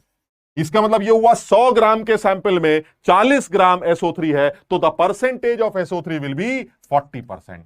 Percentage of SO3 is 40%। ये एक सवाल है ओलियम का। सिर्फ ओलियम बिल्कुल डिफरेंट टॉपिक होता है, इसका कोई लिंक नहीं है, एकदम बिल्कुल सीधी सी बात कर रहे हैं। यानी मैं ये बताना चाह रहा हूं कि अगर ओलियम की परसेंटेज दे रखी है तो आपसे फ्री SO3 का परसेंटेज पूछा जाएगा, और अगर आपको फ्री SO3 की परसेंटेज दे रखी है तो आपको ओलियम की लेबलिंग पूछी जाएगी। ये वाइस वर्सा मुझे समझ में आना चाहिए। ठीक, अच्छा अब मैं इस सवाल को आसानी से समझाता हूं तुम्हें, जो ओरली कर सकते थे। ये बताओ 109 का क्या मतलब है? 100 ग्राम में पानी डालकर 109 बनाना, यही तो मतलब है। 100 ग्राम में पानी डालकर 109 बनाना, यानी पानी कितना डाला? 9 ग्राम। अरे मास तो कंजर्व रहेगा, यानी 100 ग्राम को अगर आप 109 ग्राम बना रहे हैं तो आपने 9 ग्राम पानी डाला। क्यों डाला 9 ग्राम पानी?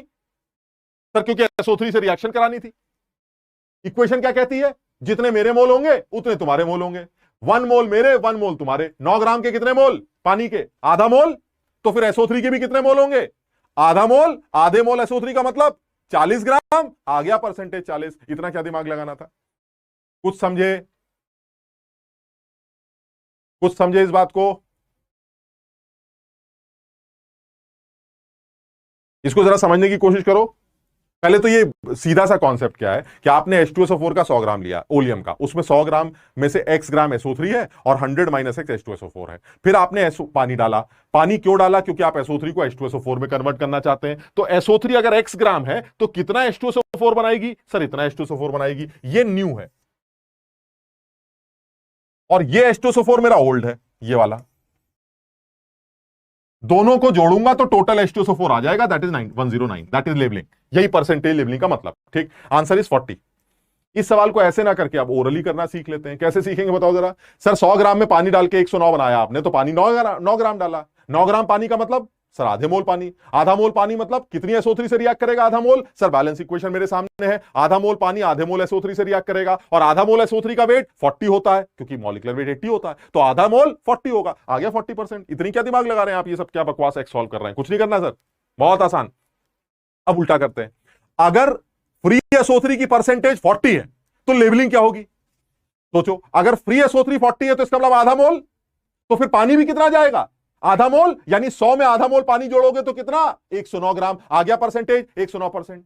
यानी आप मुझे लेबलिंग दे दीजिए, मैं आपको फ्री SO3 बता दूंगा। आप मुझे फ्री SO3 बता दीजिए, मैं लेबलिंग बता दूंगा। ये सब ओरली कर लूंगा।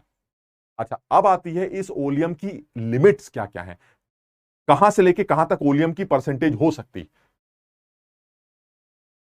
मिनिमम लिमिट क्या है? मिनिमम लिमिट है पानी ना डालना पड़े। फिर तो वो ऐसा कैसे हो सकता है सर पानी ना डालना पड़े? ऐसा भी तो हो सकता है SO3 0 हो। अगर SO3 है ही नहीं तो आपको पानी नहीं डालना पड़ेगा। लेकिन सर अगर SO3 नहीं है तो फिर वो ओलियम नहीं होगा। इसका मतलब ये हुआ कि अगर मैं SO3 को 0 मानूं तो द लिमिट इज 100, क्योंकि पानी तो डालना नहीं। 100 ग्राम में कन्वर्ट हो गया, खत्म हो गई बात। यानी ओलियम की लेबलिंग हमेशा 100 से ज्यादा होनी चाहिए, क्योंकि एक बूंद पानी तो आएगा ही आएगा, क्योंकि एक बूंद SO3 तो होगी। अच्छा, अब इसकी मैक्सिमम लिमिट पे आते हैं। मैक्सिमम लिमिट होगा जब खूब पानी डालना पड़े, यानी 100 के 100 ग्राम में SO3 हो सिर्फ।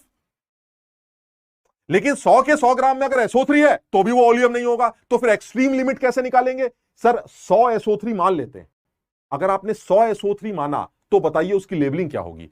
100 SO3 का मतलब है 100/80 मोल्स। 100/80 मोल्स का मतलब है 100/80 मोल्स वाटर चाहिए। 100/80 मोल्स वाटर का मतलब है 22.5 ग्राम। 22.5 ग्राम अगर 100 में जोड़ दिए जाएं तो maximum limit 100 plus 22.5 that is 122.5 हो सकती। समझो, इससे ज्यादा नहीं। यानी अगर मैं इस ओलियम की एक्सट्रीम्स निकालना चाहूं, एक्सट्रीम लिमिट्स निकालना चाहूं, तो क्या समझ में आता है? Minimum percentage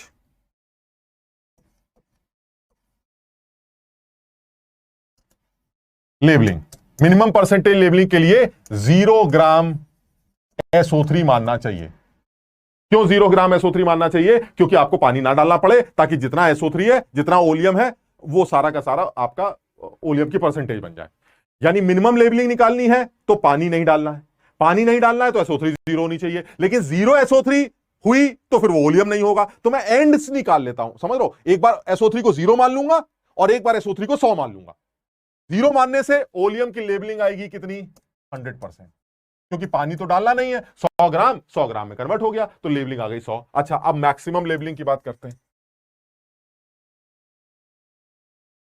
maximum percentage labelling के लिए क्या करना पड़ेगा?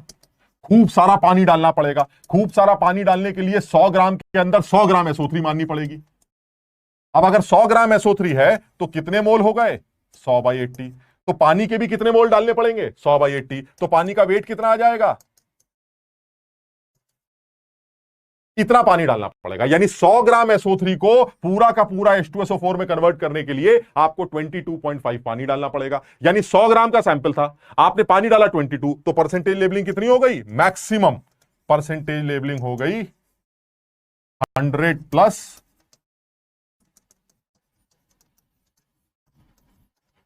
लेकिन अब इसमें कमी क्या है? कमी यह है कि ना ये ओलियम है ना ये ओलियम।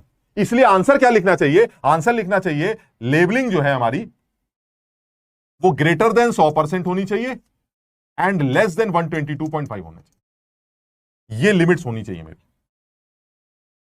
100 इसलिए मैंने तो एंड्स निकाल लिए। एंड्स का मतलब क्या हुआ? SO3 को एक बार 0 मान लो और एक बार SO3 को 100 मान लो। 0 मानोगे तो लेबलिंग 100% आ जाएगी, और अगर 100% 100 SO3 मानोगे तो लेबलिंग 122 आ जाएगी। तो ना वो ये एंड्स तो हो नहीं सकते, क्योंकि ये तो ओलियम है ही नहीं। तो जो ओलियम होगा वो इन दोनों के बीच में लाई करेगा, क्योंकि H2SO4 भी चाहिए और SO3 भी चाहिए। तो जो ओलियम है वो 100 से लेके 122.5 के बीच में टहलता रहेगा। So the maximum limit of oleum sample is 122.5 and minimum it should be greater than 100। बताओ यहां तक सबको क्लियर आया?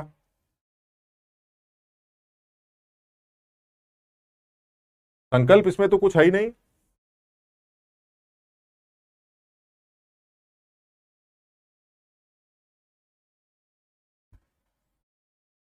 इसको समझो, क्या दिक्कत है इसमें? भाई ओलियम एक ऐसा सैंपल है जिसमें H2SO4 भी होता है और SO3 भी होता है। परसेंटेज लेवलिंग का मतलब है कि 100 ग्राम सैंपल में पानी डालकर उसमें से टोटल कितना H2SO4 बनाया आप। ठीक, तो अगर आपको ये पता है कि SO3 कितनी है, तो आपको ये भी पता चल जाएगा पानी कितना डाला, तो आपको इससे टोटल H2SO4 मिल जाएगा, जो आपकी परसेंटेज लेवलिंग डिसाइड करेगा। तो मैंने ओरली तरीका क्या बताया कि अगर आप जैसे मान लेते हैं 118%, ऐसे समझाने की बात कर रहा हूं, 118% लेवलिंग,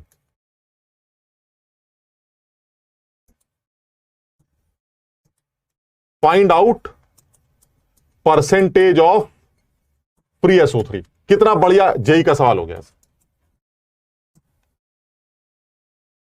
118% लेबलिंग, क्या मतलब 118 का? 118 का मतलब यही तो है कि 100 ग्राम लाए थे ओलियम, उसमें पानी डाला और टोटल 118 ग्राम बना दिया, यही तो इसका मतलब है। इसके अलावा पानी कितना डाला? 100 से 118 जाओगे तो पानी कितना डालोगे? 18 ग्राम ही तो डालोगे, यानी पानी कितना गया? 18 ग्राम्स। 18 ग्राम्स का मतलब 1 मोल, यही तो होता है 1 मोल। और बैलेंस इक्वेशन ये कहती है ओलियम वाली कि जितना है पानी उतनी SO3। अगर पानी का 1 मोल डाला तो 1 मोल इसलिए डाला क्योंकि SO3 भी 1 मोल नहीं होगी, और अगर SO3 1 मोल है तो इसका मतलब 80 ग्राम है। इसका मतलब बड़ी आसानी से परसेंटेज पता चल गई, 80%, खत्म हो गया। यानी अगर आपको लेवलिंग दे रखी है तो 100 में से माइनस करके पानी का वेट निकालो, उसके मोल्स निकालो, उतने ही मोल SO3 रखकर उसका वेट निकालो, और वही आपकी फ्री SO3 आ जाएगी। खत्म, कुछ करना ही नहीं। उल्टा भी कर लो, सीधा भी कर लो, इसमें कोई एक्स वैक्स मानने की जरूरत नहीं। पता नहीं किताबें वाले क्या क्या लिखते हैं उल्टा सीधा।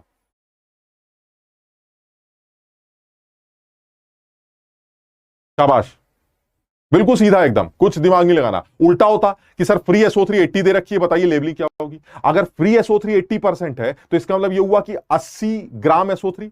80 ग्राम SO3 का मतलब 1 मोल SO3। 1 मोल SO3 1 मोल पानी खाएगी, यानी आपको 1 मोल पानी डालना पड़ेगा। 1 मोल पानी का मतलब 18 ग्राम। तो 100 में अगर 18 ग्राम पानी डाला तो लेवलिंग क्या आ गई? 118%। यानी आपको अगर फ्री SO3 दे रखी है 80, देन लेवलिंग विल बी 118, और अगर आपको लेबलिंग 118 दे रखी है then free SO3 will be 80। आप दोनों में से कुछ भी इंटर कन्वर्ट कर सकते हैं, ओरली किया जा सकता है अगर आपको पानी का वेट निकालना आता है बस।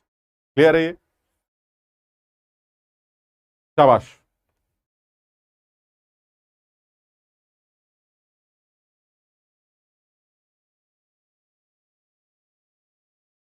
सब लोग एक बार आराम से समझ लें।